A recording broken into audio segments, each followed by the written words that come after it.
பாசுமணி ஊசியெல்லாம் விற்போமுங்க, ஆனால் காசுக்காக மானத்தையே விற்க மாட்டோம். ஊர் விட்டு ஊர் மாறி போவோமுங்க, ஆனால் எங்கள் கொள்கையில் என்னாலும் மாற மாட்டோம்னு சொல்லி வேண்டிய நம்ம நரிக்குறவர் சமுதாயத்தை எனக்கு நன்றாக தெரியும். என்னுடைய திருநெல்வேலி தொகுதியில் என்னுடைய தொகுதியிலே 500 பேர் இருக்காங்க. 500 பேரும் நான் ரெட்டையில நிற்கும் போது ரெட்டையில ஓட்டு போட்டாங்க. இப்போ தாமரை நிற்கும் போது தாமரைக்கு தான் ஓட்டு போட்டுட்டு இருக்கிறோம். அதனால நரிக்குறவர் சமுதாயத்திற்கு இந்த நயினார் நாகேந்திரன் சொல்றேன், உங்களுக்கு இந்த பகுதி மட்டுமல்ல தமிழ்நாடு முழுவதும் இருக்கக்கூடிய நரிக்குறவர் சமுதாயத்திற்கு நிச்சயமாக உங்களுக்கு தேவையான அனைத்து உதவிகளையும் கண்டிப்பாக நீங்கள் செய்து தருவோம் என்பதை மத்திய அரசுடைய திட்டங்கள் அனைத்தையும் உங்களுக்கு நாங்கள் கண்டிப்பாக செய்து தருவோம். பாட்டாளி மக்கள் கட்சியில் இருக்கிற அனைத்து மக்களும் என் மேலே வச்சிருக்கிற வாசம், இப்படிப்பட்ட ஒரு தலைவர் இந்தியாவிலேயே தமிழ்நாட்டில் பிறந்திருக்காரு அப்படின்னு பல பேர் சொல்ல அது என் காதுக்கு வந்து இப்படியெல்லாம் இந்த கட்சியை கொண்டு செல்லும் வேளையில் இந்த கட்சியில் எனக்கு அதிகாரம் இல்லைன்னு சொல்கிறதுக்கு ஒரு பிள்ளை இது எப்படி இருப்பாருங்க. உனக்கு இந்த கட்சிக்கு என்ன சம்பந்தம்? உனக்கு கட்சியே தேவையில்லை. எதுக்கு உனக்கு கட்சி? எல்லாத்தையும் தான் நீ அனுபவிச்சுட்ட இல்லையா? உனக்கு கட்சியே தேவையில்லை. எதை நோக்கி அவங்க போகிறாங்க அப்படின்னா சர்வதிகாரத்தை நோக்கி போகிறாங்க.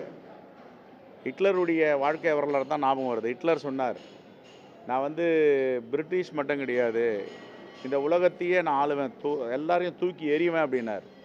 கடைசியில் அவர் முடிவு, அவருடைய நிலைமை எப்படி இருந்தது எல்லாருக்கும் தெரியும். அதனால் ஆணவத்தின் உச்சியில் இருக்காங்க அவங்க. முன்னாடி என்ன பண்ணாங்க, காங்கிரஸை முக்து பாரத்னாங்க. காங்கிரஸ் இல்லாத இந்தியாவை நாங்கள் அமைப்போம் 2014 வெற்றி பெற்று வந்தோடனே சொன்னாங்க. ஆனால் இந்த மக்கள்லாம் சொன்னாங்க, காங்கிரஸ் கொடி கன்னியாகுமரியிலேருந்து காஷ்மீர் வரைக்கும் பறந்துட்டு தான் இருக்கும். அப்படிலாம் அவளை ஈஸியெல்லாம் தூக்கி யாரும் எறிய முடியாது. எப்படியாப்பட்ட ஆணவத்தின் உச்சம் சர்வதிகாரத்தெலாம் அந்த தேசம் பார்த்துருக்கு. அதோடைய தொடர்ச்சி தான் இந்த பேச்சுகள்லாம். அதனால் ஜனநாயக சக்திகள் யாரும் அதை விரும்ப மாட்டாங்க. நேற்று நயினார் நாகேந்திரன் விசிகாவும் காங்கிரஸ் தமிழக வெற்றி கழகத்தில் இணைய கூட வாய்ப்பு இருக்குது, கூட்டணி சேர வாய்ப்பு இருக்குது அப்படின்னு சொல்லி அது அவருடைய கனவு. அவருடைய கனவுன்னா எல்லாத்தையும் பிரித்து அங்கங்கே அனுப்பிட்டு சதி வேலையில் ஈடுபட்டு ஏதாவது பேக்டோர் வழியாக கொல்லைப்புற வழியாக ஆட்சி பிடிச்சிட முடியுமான்னு கனவு காண்றாங்க. அது ஒருபோதும் நடக்காது. புதுச்சேரியில் இருக்கிற கவர்மெண்டோட கூட்டணி ஆட்சியில இருந்தாலும் புதுச்சேரிய ஒன்றிய அரசு எதிலையுமே கண்டுக்கலன்றது புதுச்சேரி மக்களான உங்களுக்கு நல்லாவே தெரியும். மாநில அந்தஸ்து கோரிக்கையை மட்டுமா கண்டுக்கல, இங்க வளர்ச்சி ஏற்படவும் துணை நிக்கவே இல்லைன்னு கேள்விப்படுறோம். தமிழ்நாட்டை ஒதுக்குற மாதிரி புதுச்சேரியையும் ஒதுக்க கூடாதுன்னு நாங்க கேட்டுக்கிறோம். அவரு சினிமா டயலாக் விட்டு முதல்ல வெளியே வரட்டும். அவர் பேசுறதே சினிமா டயலாக்ல பேசுற மாதிரி தான் பேசுறாரு. 41 உயிர்கள் கொடூரமாக பலியான போது பதறி துடிக்காமல் அந்த ஒரு நாள் திருச்சியிலே தங்கியிருந்து மறுநாள் அந்த உயிரற்ற சடலங்களுக்கு மலர் வணக்கம் செய்துவிட்டு அந்த குடும்பத்தினருக்கு அனுதாபமும் இரங்கலும் தெரிவிக்க வேண்டிய பொறுப்பு அவருக்குத்தான் இருக்கிறது.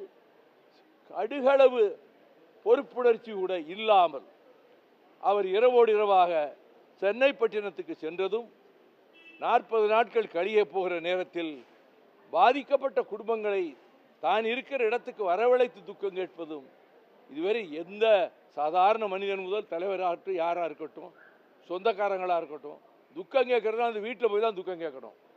இப்படி ஒரு விசித்திரமான ஒரு முறையை கொண்டு வந்து அங்கே துக்கம் வீடு தன்னிடத்தில் வர சொல்லி அவர்கிட்ட அனுதாபம் தெரிவித்ததாகவும் அது நிதி கொடுத்ததாகவும் அந்த முதல் ஸ்டெப் அவர் எடுத்து வைத்திருக்கிற முதல் அடியே பிழையாக போய்விட்டது. இப்போ தாவேக்கா புதுச்சேரியில் பொதுக்கூட்டம் நடத்திட்டு இருக்காங்க, அதை பற்றி நீங்கள் என்ன நினைக்கிறீங்க? நான் பொதுக்கூட்டம் நடத்தினேன் இந்த 2 நாளைக்கு முன்னாடி. உளுந்தூர்பேட்டையில் சாதிவாரி கணக்கெடுப்பு, சமூக நீதி, பஞ்சமர நில மீட்பு, தேவேந்திரர் எங்களை பட்டியலிருந்து வெளியேற்றுங்கன்னு அதை இந்த மாதிரி கூட்டம் நடத்துகிறாரு சீமான். அதை பற்றி நீங்கள் என்ன நினைக்கிறீங்கன்னு எத்தனை கட்சி தலைவர்கிட்ட கருத்து கேட்டீங்க தம்பி? இந்த அண்ணன் கிழிச்சு வச்சுக்கிற மாதிரி இவருக்கு ஒரு சீட் எடுங்கன்னுக்கிட்டு இருக்கீங்க. நான் என்ன சொல்கிறேன் அதை பாரு, நான் என்ன பேசுகிறேன், நான் என்ன சொல்கிறேன் அதை செய், அதுக்கு கேளு. புதுச்சேரி மாநிலம் தனி அந்தஸ்து கேட்குறேன். முதல்ல கேட்டவன் நான் இருக்கேன், என்கிட்ட கேளுங்க. நான் தான் மாகே ஏனம் வேணாம், மாநில உரிமை வேணும்னு முழக்கத்தை முன் வச்ச ஆள் நான் தான் முதல்ல. அதுக்கப்புறம் தான் எங்கள் ஐயா ரங்கசாமி போய் மனு கொடுத்தாரு. அப்போ கூட கேட்டேன், நீங்கள் இத்தனை ஆண்டு காலம் காங்கிரஸில் இருந்தீங்க, உங்கள் கட்சி ஆட்சியில் இருந்தது, நீங்களே பல முறை முதலமைச்சராக இருந்தீங்க, அப்போ கொடுத்து அந்த கோரிக்கையை நிறைவேற்றிருக்க கூடாதான்னு கேட்டேன். இப்போ அந்த நான் முன் வச்ச கோரிக்கை வலுப்பெறுவதில் எனக்கு மகிழ்ச்சி. இன்னும் சில முன்னாள் அமைச்சர்கள்லாம் வந்து இணைய போகிறாங்கன்னு சமீபத்தில் சொல்லியிருந்தீங்க, அது எப்போ? நான் சொல்லி முடித்து விட்டால் அங்கே அவர்களுக்கு பல்வேறு இடர்பாடுகள் ஏற்படும். எம்ஜிஆர் அவர்களை பற்றி பேசி தான் தொடங்கியிருக்காரு விஜய். அதிமுகவோட வாக்குகளை பெறுறதுக்காக தான் விஜய் எப்படி பேசுகிறாரா? இது இன்றைக்கல்ல, முதல் சுற்றுப்பயணத்தை மேற்கொள்கிற போதே அவருடைய வாகனத்தில் 3 படங்கள் தெளிவாக இருக்கிறது. ஒன்று பேரறிஞர் அண்ணா அவர்கள், அவருடைய திருவுருவப்படம், நம்முடைய வெற்றி நாயகன் அவருடைய திருவுருவப்படம், புரட்சித் தலைவருடைய திருவுருவப்படம், 3ம் இணைந்துதான் வாகனத்தில் மையப்பகுதியில் இருக்கிறது. உடனுக்குடன் செய்திகளை தெரிந்து கொள்ள சன் நியூஸ் பெல் ஐகானை கிளிக் பண்ணுங்க.